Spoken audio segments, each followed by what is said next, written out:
Vous êtes-vous déjà interrogé sur la nature de votre réalité? Et si tout ce que vous pensiez savoir, tout ce que vous avez vécu, n'était qu'une illusion élaborée? C'est une question qui hante les philosophes et les scientifiques depuis des siècles. On regarde, on touche, on ressent. Mais si nos sens nous trompaient? Et si le monde que nous percevons n'était qu'une projection, une simulation soigneusement construite? Cela peut ressembler à de la science-fiction. Mais certains des plus grands esprits pensent que cela pourrait être vrai. Rejoignez-moi maintenant, alors que nous nous aventurons dans le terrier du lapin, explorant la possibilité troublante que notre réalité ne soit pas ce qu'elle semble être. À Paris, comme ailleurs, cette question résonne. L'idée d'une réalité simulée n'est pas nouvelle. Il y a plus de 2000 ans, le philosophe grec Platon explorait déjà ce concept dans son allégorie de la caverne. Imaginez des prisonniers enchaînés à l'intérieur d'une caverne, passant leur vie entière face à un mur blanc. Leur seule réalité est celle des ombres projetées sur le mur par des objets passant devant un feu. Platon suggère que nous, comme les prisonniers, pourrions confondre les ombres avec les véritables formes de la réalité. Nos sens pourraient-ils être également limités, ne nous montrant qu'une infime partie d'une existence beaucoup plus vaste et complexe? Pensez à la façon dont nous percevons le monde. Notre cerveau reçoit des informations de nos sens, la vue, l'odorat, le toucher, le goût, l'ouïe, et construit une image de la réalité. Mais et si cette image était incomplète?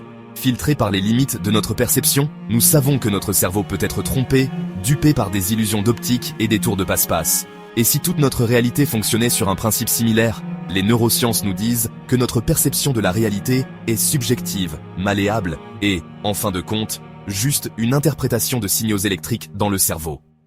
Mais si ces signaux, ces impulsions électriques, étaient eux-mêmes manipulés? Section 4. Un bug dans la matrice. En 2003, le philosophe Nick Bostrom a proposé une expérience de pensée qui a fait des vagues dans la communauté scientifique. Son hypothèse de simulation soutient qu'il est hautement probable que nous vivions dans une simulation informatique créée par une civilisation plus avancée. Bostrom suggère 3 possibilités. 1. L'humanité disparaît avant d'atteindre un point où nous pouvons créer de telles simulations. 2. Même si nous atteignons ce point, nous choisissons de ne pas créer de simulation d'ancêtres. Ou 3. Nous vivons déjà dans une simulation. Si la 3e possibilité est vraie, quelles sont les implications?